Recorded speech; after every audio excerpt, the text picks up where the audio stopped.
Ya. Nah, tolong bujuk saya supaya sholat. Semua saya lakukan kecuali sholat. Nah, kalau ketika saya tanpa- mau sholat, saya melihat banyak koruptor sholat. Ya. Saya melihat banyak orang sholat yang kalau saya ajak ngomong main HP, nggak punya adab. Yang paling enak memang sholat tidak korupsi. Ustadz ketika naik haji, naik pesawat, pesawat itu mungkin dibikin orang yang nggak sholat. Iya, betul. Terus gimana tuh? Betul. Terus gimana tuh? Nah, Kursi itu mungkin dibikin orang yang nggak sholat. iya betul.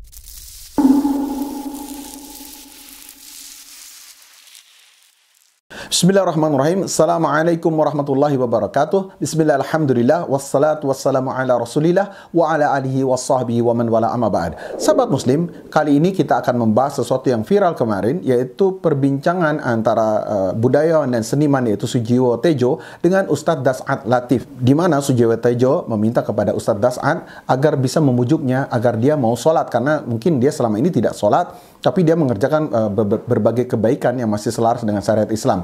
Nah, sahabat muslim, bagaimana kita mendudukan permasalahan tersebut? Saya memandang pertanyaan Mas Tejo ini lahir dari satu sikap dan pandangan seperti kebanyakan orang yang biasanya tidak mau terlalu peduli untuk belajar agama. Sehingga akal dan perasaannya sajalah yang selalu menjadi rujukan dalam menilai dan memutuskan. Karena mungkin bagi Mas Tejo dan orang-orang yang seprinsip dengannya memandang bahwa cukup bagi kita, bagi manusia itu berbuat kebaikan tanpa mesti direpotkan dengan agama atau teknis pelaksanaan agama. Yang penting kita sudah berbuat baik kepada sesama, bermanfaat bagi manusia, berakhlak mulia, tidak menyakiti orang, tidak mencuri dan lain-lain, serta percaya bahwa Tuhan itu ada. Maka buat apa lagi direpotkan dengan formalitas ibadah yang bentuk teknisnya bahkan seringnya itu merepotkan, seperti sholat 5 waktu yang terkadang malah menyulitkan ketika manusia sedang sibuk melakukan aktivitasnya. Untuk menjawab persoalan ini, kita tidak bisa to the point untuk membahas sholat tersebut. Kalau itu bagi saya, karena ada masalah prinsip di atas tentang sholat tersebut terkait keimanan yang rapuh dan penuh ranjau syubhat yang perlu disterilkan. Apa gunanya kita mengurusi ranting dan daun, sedangkan kerusakan pada akar pohon kita biarkan? Nah, pertanyaannya adalah, benarkah prinsip bahwa hidup itu cukup dengan berbuat kebaikan saja, hingga kita tidak membutuhkan lagi agama beserta formalisasi teknis agama tersebut? Nah, untuk tipe seperti ini, logika mereka harus kita jawab dengan logika lagi, karena mereka tidak ingin dengan dalil. Nah, sahabat muslim, bagi mereka yang berprinsip seperti ini layak kita beri pertanyaan. Definisi kebaikan menurut mereka itu apa? Dan apa landasannya? Misalnya, saya berikan contoh. Apakah merampok itu sebuah kebaikan atau keburukan? Jika dijawab itu adalah keburukan, lalu bagaimana kita bisa menjelaskan alasan paling logis terhadap raja perampok bahwa perbuatan dia itu buruk? Ini mengenai nilai ya. Nah, karena bagi mafia perampok, mafia perampokan tersebut, perbuatannya itu adalah kebaikan, bermanfaat. Ada beda standar sejauh langit dan bumi. Mereka tidak peduli jika kita berupaya menjelaskan bahwa pekerjaan itu buruk. Misalnya kita akan itu melanggar norma, menyakiti orang lain, menyusahkan orang lain, membuat ketakutan dan keonaran di masyarakat, dan berbagai dampak buruk lainnya. Selain itu, dia juga bisa kena kasus hukum yang akan membuat dia bisa dipenjara atau bahkan dihukum mati.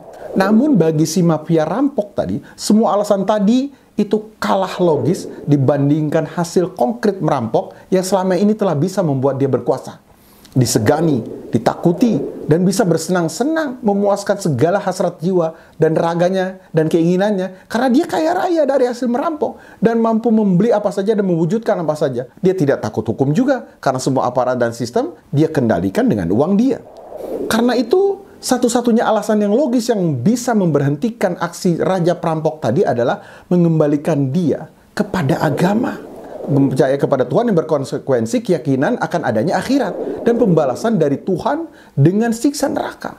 Kenyataan dunia sejak dulu hingga zaman ini adalah banyak ketidakadilan dan kekejaman hasil perbuatan para penjahat yang membuat jutaan orang mungkin tersakiti, tersiksa, bahkan terbunuh dan tidak mendapatkan balasan setimpal. Bahkan sampai ada yang tidak terbalaskan sama sekali di dunia ini.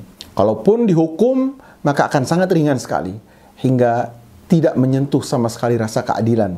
Sedangkan di akhirat nanti, penjahat yang telah membunuh jutaan manusia itu bisa Allah siksa setimpal sebanyak apapun dosanya, sebagaimana firman Allah dalam surat An-Nisa ayat 56. Innal ladzina kafaru bi ayatina sawfan nuslihim nara kullama nadijat juluduhum baddalnahum juludan ghairuha liyadhuqul azab innallaha kana azizan hakiman. Allah berfirman dalam ayat ini, manusia itu akan dibakar di dalam neraka, lalu kemudian kulitnya hangus, kemudian diganti lagi kulit yang baru, kulitnya hangus lagi, diganti lagi, terus menerus agar mereka merasakan sangat pedihnya azab hingga membalaskan berkali-kali lipat dari apa yang mereka pernah kerjakan dulu di dunia. Kesimpulannya adalah manusia tidak akan menjadi baik kecuali percaya kepada Tuhan. Yang konsekuensi logisnya adalah mereka beriman kepada agama yang darinya manusia bisa mengetahui apa hakikat baik dan buruk yang sesungguhnya. Dan semua itu terangkum dan harus dijabarkan dalam formalitas teknis.